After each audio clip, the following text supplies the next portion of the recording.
S'il y aura un autre accord avec Hezbollah, aussi c'est une faute. Parce que organisation de terreur, il faut massacrer, il faut tuer cette organisation de terreur. Il n'y a pas un accord. Il ne peut pas faire des accords avec eux. Nous avons le plaisir d'être en ligne avec le docteur Eddie Cohen. Eddie, bonjour. Bonjour. Bonjour Merci Daniel. d'être avec nous. On voudrait bien entendu faire avec vous, qui êtes un expert du dossier libanais, le point sur ce qui se passe actuellement au Liban, au sud Liban en particulier. Est-ce que vous avez des informations sur une présence massive de forces israéliennes qui seraient au sud Liban plus qu'au cours des derniers jours? Je n'ai pas, même si je sais, on ne peut pas parler de trucs comme ça pour des raisons de sécurité. Mais je peux vous dire, il y a un an, j'étais avec vous et on a parlé du Hezbollah et de l'accord du feu, cessez-le-feu. Je vous ai dit que c'est un accord qui n'était pas bon.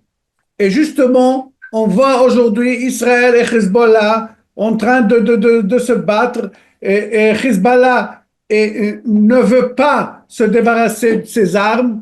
Et ça continue, rebolote chaque année, Israël contre Hezbollah. Maintenant, les Libanais, le gouvernement libanais, elle a pris une initiative. Il y a une initiative de faire des pourparlers directs entre le Liban et Israël. Ça, c'est quelque chose de nouveau. Parce que eux aussi, le gouvernement, les Libanais, ils ont marre de Hezbollah, ils veulent trouver une sortie de ce pétrin-là. Alors, comment on peut trouver une sortie de ce pétrin-là? On va revenir sur ces discussions, effectivement, parce que certains parlent même d'un possible accord de paix entre les deux pays. Mais avant ça, comment on peut se sortir de ce pétrin? Comment, concrètement, quel élément on peut rajouter à l'équation actuelle, à savoir que l'armée libanaise, elle n'est pas capable de désarmer le Hezbollah. Le gouvernement, même s'il le veut, il ne le peut pas. Et le seul qui est capable, apparemment, c'est Israël.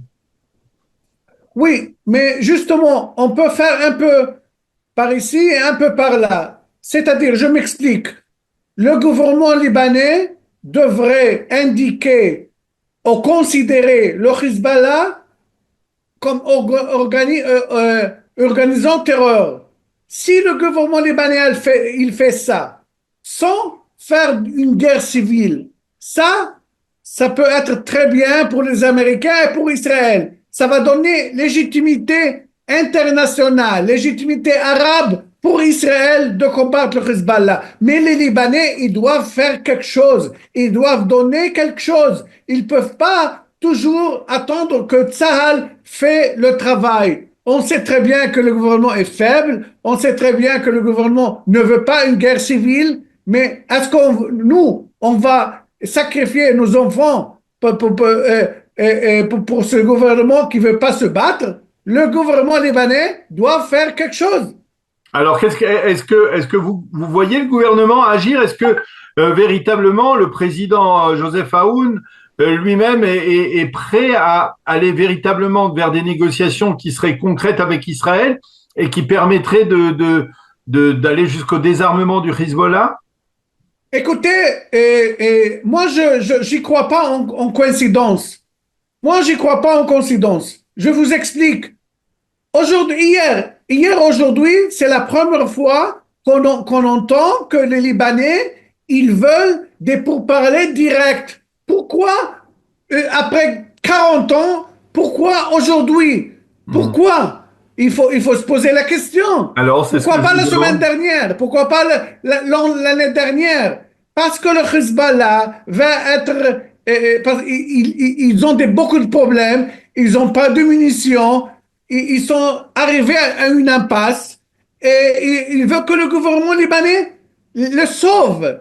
C'est pour cela je dis que c'est une sorte de magouille pour dire, OK, on veut faire des pourparlers, mais à condition un cessez-le-feu. C'est-à-dire, tout ce pourparler, ça, Mhm. c'est pour sauver le Hezbollah exactement comme il y a eu l'année dernière.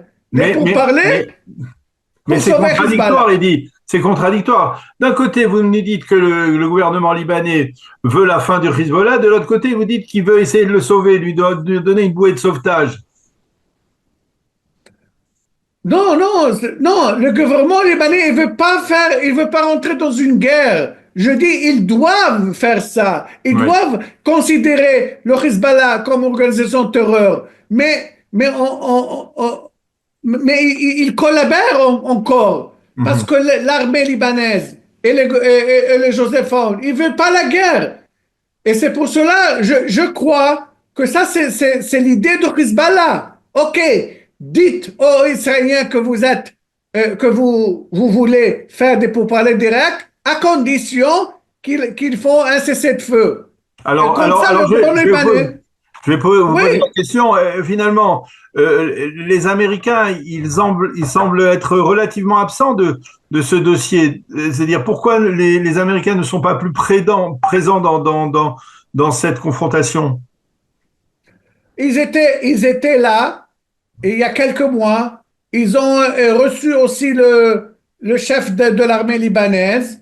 Ils ont vu que les Libanais, ils ne veulent pas considérer Hezbollah une organisation de terreur. Ils ont prévenu les Libanais. Moi, je sais très bien ça. Les Américains, ils ont dit aux Libanais, il faut désarmer Hezbollah. Ça fait 1 an qu'ils disent ça.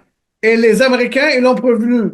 Si vous ne faites pas ça, moi, je suis en Bon. dehors. Vous faites affaire avec les Israéliens. Et c'est exactement ce qui se passe. Les Américains out, Israël in. Et c'est ce qui se passe. Les Américains, ils ne veulent pas parler, ils ne veulent rien entendre.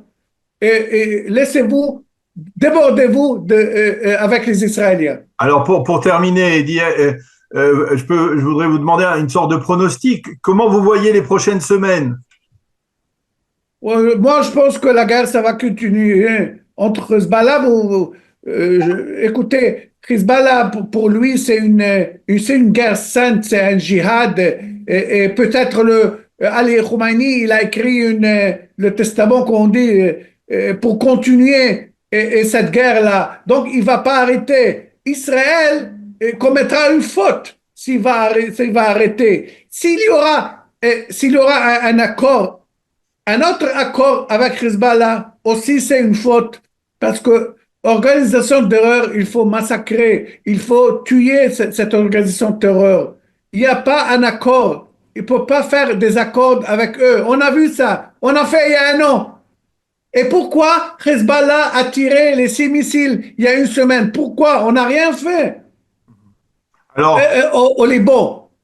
oui, Vous je comprends bien. voyez, on n'a rien fait pour les Libanais. C'est parce Alors, qu'on a tué le Ayatollah Ali Khamenei. alors justement, et ça sera vraiment ma dernière question, la chute du régime iranien, ça peut calmer les ardeurs du Hezbollah ou même ça l'empêchera pas de continuer.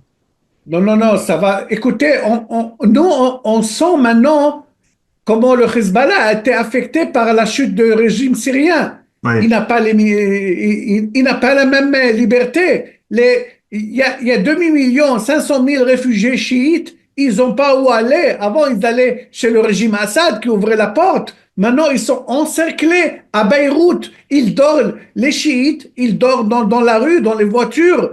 Et après la chute du régime iranien, ça va épouffer Hezbollah. Ni de l'argent, ni de munitions, ni soutien. Écoutez, il n'y a personne qui soutient Hezbollah, juste la République iranienne.